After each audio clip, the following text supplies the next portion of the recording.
Prostate enlargement वैसे तो आज के समय में पुरुषों के लिए सबसे बड़ी समस्या बनी हुई है। ओहो। जैसे ही उम्र 45 साल से ज़्यादा होती है, हाँ।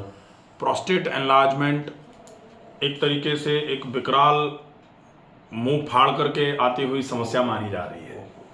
बड़ी परेशानी, सही बात। जैसे जैसे उम्र बढ़ती है, प्रोस्टेट के होने का कारण सामान्य तौर पर फिजिकल इनएक्टिविटी माना जा रहा है, जो लगभग सारी ही बीमारियों का कारण है। अच्छा। अपने प्रोस्टेट एनलार्जमेंट भी है ग्रेड 3। ग्रेड 3।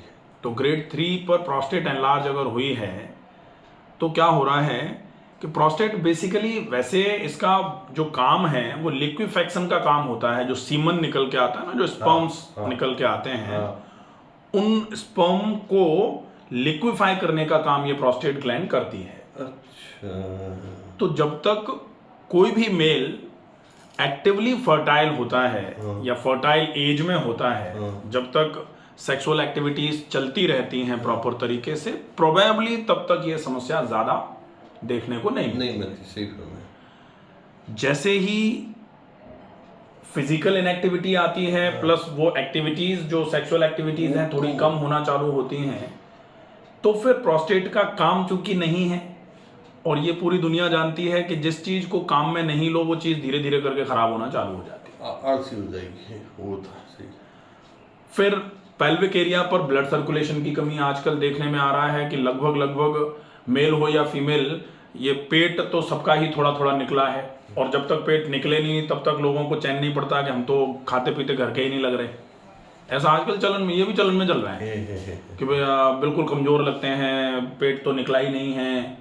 तो वो जो पेट का निकलना है वो भी मूल रूप से एक कारण के रूप में देखा जा सकता है प्रोस्टेट के लिए, क्योंकि पेट निकलेगा, पेल्विक एरिया थोड़ा सा डल रहेगा, ब्लड सर्कुलेशन में कमी आएगी, और वो ब्लड सर्कुलेशन की कमी जो है वो आज नहीं तो कल पेल्विक एरियाज के ऑर्गन्स को डल कराने का काम करेगी।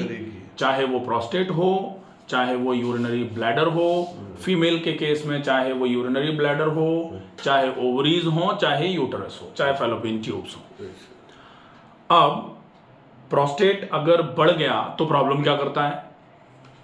प्रोस्टेट अगर बढ़ेगा तो बढ़े हुए प्रोस्टेट की वजह से सबसे बड़ी समस्या क्या होती है कि जैसे ये यूरिनरी ब्लैडर है और मान लेते हैं ये यूरेथ्रा है, तो प्रोस्टेट इस तरीके से यूरेथ्रा के ऊपर है।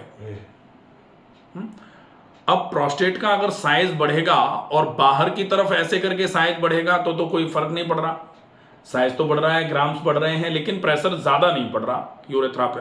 लेकिन अगर ऐसे करके अंदर की तरफ से प्रेशर बढ़ा, ऐसे वाला यहां पर ग्रोथ हुई, तो ये ग्रोथ आपके यूरेथ्रा को इस तरीके से धीरे धीरे करके पतला करने का, सिकोड़ने का काम करेगी, दबाने का काम करेगी। अब यूरेथ्रा अगर दब जाएगा तो जैसे कभी आपने देखा होगा ना कि नल चालू कर दिया लेकिन पाइप को बीच में से कभी ऐसे करके दबा दिया तो दो धारी प्रेशर निकलता है। दो धारी निकलता है। ऐसे ही मेल के केस में जब प्रोस्टेट बढ़ जाता है तो यूरिन जो है वो एक बार पहले दो धार के रूप में निकलेगा। जब बहुत पेट पर प्रेशर लगाया जाएगा तब फिर वो धार एक आएगी, वो भी हल्की सी आएगी, और पूरा यूरिन नहीं निकलेगा। तो पूरा यूरिन अगर एक बार में नहीं निकलेगा तो क्या होगा? तो बार बार यूरिन आएगा। आप थोड़ी देर के लिए यूरिन करके आए, थोड़ी देर बैठे ही थे या छोटा मोटा काम किया ही था, दोबारा जाना है, फिर तीसरी बार जाना है। ये जलन क्या होती है? बर्निंग जो है वो जब यूरिनरी ट्रैक्ट पर प्रॉपर तरीके से प्रेशर के साथ पानी नहीं निकलेगा तो फिर क्या होगा कि उस यूरिनरी ट्रैक्ट पर प्रॉपर तरीके से क्लीनिंग, भाई यूरिन का प्रॉपर फ्लो में निकलना, ट्रैक्ट की क्लीनिंग भी तो होती है ना उससे, होती है। तो क्लीनिंग नहीं हो पाएगी जिसकी वजह से इन्फेक्शन के चांसेस बढ़ जाएंगे। और अपन ने तो बायोकेमिकल एग्जामिनेशन यूरिन भी करा रखा है, पस सेल्स भी आ रहे हैं, एपिथेलियल सेल्स भी आ रहे हैं, तो डेफिनेटली यूटीआई है ही अपने, ठीक है। तो यूटीआई भी है प्लस प्रोस्टेट भी है, दोनों चीज़ों को अपने को देखना है। अब इसका ट्रीटमेंट क्या करना है? इस ट्रीटमेंट के लिए बहुत आवश्यक है कि कैसे भी करके आप अपने रूटीन को थोड़ा एक्टिव बनाओ। जितना रूटीन एक्टिव बनेगा उतना ज़्यादा प्रोस्टेट में आराम मिलेगा। भगवान भैया बात करना चाह रहे हो कि जा रहे हैं? अच्छा, तो जैसे जैसे रूटीन को एक्टिव बनाएंगे ना, तब फिर ये समस्या जो प्रोस्टेट की है इसमें डेफिनेटली आराम मिलना चालू हो जाएगा। हेलो, हाँ,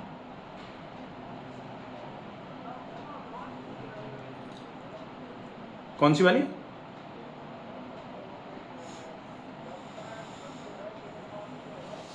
है कहाँ वो? अच्छा अच्छा अच्छा अच्छा, हम ठीक है, लिख के भेज रहे हैं अभी 5 मिनट में। ठीक है ठीक है ठीक है, हम लिख के भेज रहे हैं। ठीक ठीक है। तो अब इस प्रोस्टेट में इलाज क्या कर सकते हैं? सिम्टम्स भी अपने समझ में आ गए, रीजन अपने को समझ में आ गया, इलाज क्या हो सकता है। सामान्य तौर पर 2 तरीके से इलाज हो सकता है। एक तो प्रोस्टेट बढ़ गया है तो उसको छील करके, काट करके कम कर दो, कम करो, जिसको सर्जिकल ट्रीटमेंट बोला जाता है। Right sir. एक होता है नॉन सर्जिकल ट्रीटमेंट। अब नॉन सर्जिकल ट्रीटमेंट भी 2 तरीके से हो सकते हैं। एक तो होता है दवाइयों से और एक होता है बिना दवाइयों के। ठीक है सर। तो नॉन सर्जिकल में दवाइयों से ट्रीटमेंट जो होता है, जैसे सामान्य तौर पर अगर हम कहीं भी दिखाने जाएंगे प्रोस्टेट बढ़ा हुआ है तो सबसे पहले वो आपको लैसिक्स दे देंगे, डाइटोर दे देंगे, यूरिमैक्स दे देंगे या फिर एल्फो दे देंगे। ठीक। हाँ, ये दवाइयाँ वो हैं जो प्रेशर से यूरिन को निकलवाने का काम करेंगी। प्रेशर। तो थोड़ा थोड़ा प्रोस्टेट को कम करने की दवाई एक भी नहीं है। नहीं नहीं नहीं नहीं। हाँ, ये सिर्फ यूरिन के फ्लो को बढ़ा करके आपके यूरिन को निकलवाने का काम कर सकती है। टेम्परेरी रिलीफ है, परमानेंट सॉल्यूशन नहीं। अब प्रोस्टेट के साइज को जब तक आप कम नहीं करते तब तक तो कोई मतलब ही नहीं है भाई। कारण खत्म नहीं कर रहे तो फिर बीमारी का भी इलाज पूरे तरीके से नहीं होगा। सही। तो कारण कब खत्म होगा? जब सबसे पहले जो कारण है उसको आप पहले जान लो। पहले फिजिकल इनएक्टिविटी कारण है तो आप फिजिकली एक्टिव हो जाओ। राइट। पेल्विक एरिया अगर आपका डल हो रहा है क्योंकि टमी बाहर आ रखी है तो इसको कम करने का काम कर लो, तो वहां पर ब्लड सर्कुलेशन बढ़ना चालू हो जाएगा। पेल्विक एरिया पे डलनेस जो है वो खत्म हो जाएगी, ब्लड सर्कुलेशन बढ़ेगा, ऑक्सीजन बढ़ेगा, धीरे धीरे करके चीजें ठीक होना चालू हो जाएंगी। बहुत अच्छा। वेट कम करना चालू कर दें, उससे सारी चीजें जो भी बढ़ती हैं वो सब कम होना चालू हो जाती हैं। बहुत अच्छा। तो अगर वेट कम होगा तो प्रोस्टेट का साइज कम होगा। फिर पेल्विक एरिया की स्पेसिफिक एक्सरसाइजेज होती हैं जिनको कीगल एक्सरसाइजेज बोला जाता है। वो एक्सरसाइजेज अगर आप अच्छे तरीके से कर लोगे डेफिनेटली आपके प्रोस्टेट में आराम होना चालू हो जाएगा। बहुत अच्छा सर। हाँ, तो कीगल एक्सरसाइजेज का वीडियो है, मेरे नाम से एक यूट्यूब चैनल है, उसमें आपको Kegel exercises by doctor Ramakant Sharma आप सर्च करेंगे, आपको पूरा वीडियो मैं लिख के दे दूंगा। मुझे लिख के दे देना, मैं बराबर। तो वो आप अच्छे तरीके से कीगल एक्सरसाइजेज करेंगे, डेफिनेटली आपको प्रोस्टेट में बहुत अच्छा आराम मिल जाएगा। अब कुछ ऐसे इलाज भी होते हैं जो प्रोस्टेट को डायरेक्ट एक्टिव बनाने का काम करते हैं। तो लोअर एब्डोमेन पर, निचले वाले पेट पर बिल्कुल गरम ठंडा सेक करेंगे। गरम पानी की थैली से गरम 2 मिनट के लिए, ठंडे पानी के गीले कपड़े से 1 मिनट के लिए, 2:1:5 टाइम्स 15 मिनट का रहेगा। खाली पेट कभी भी कर लेंगे।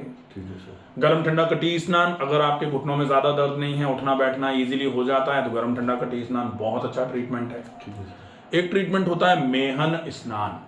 मेहन स्नान मतलब पानी को आप हल्का सा धार बना करके पेनिस पर डालते हैं। तो आधा बाल्टी पानी ले लिया, नहाते समय कर सकते हैं, एक बार रात को सोने के पहले कर सकते हैं। अच्छा, ये भी बहुत अच्छा ट्रीटमेंट है। वो पानी ये नॉर्मल या उसको सादा पानी, सादा पानी जो स्नान करते हुए बिल्कुल बिल्कुल उसी पानी से कर सकते उसी हैं, पानी से बहुत बढ़िया रहेगा। Exactly. ठीक है, ये अच्छा ट्रीटमेंट है। डाइट में आप कोशिश करके ऐसा खाना खाएं जो बहुत ज़्यादा भारी ना हो, पचने में जल्दी पचने वाला खाना। मोटे आटे की रोटी, सब्जी की मात्रा ज़्यादा, फल ज़्यादा, सलाद ज़्यादा, सूप ले सकते हैं, तो ये डाइट हो जाएगी। और फिर थोड़ी सी वजन कम करने के लिए जनरल एक्सरसाइजेज जो भी आपसे हो जाए, टहलना हो जाए, प्राणायाम हो जाए, बहुत बढ़िया रहेगा। तो ये सारी चीज़ें जैसे जैसे फॉलो कर लेंगे ना, डेफिनेटली आपके प्रोस्टेट में बहुत अच्छा आराम होना चालू हो जाएगा। बहुत अच्छा लगा सर, बहुत अच्छा लगा सर।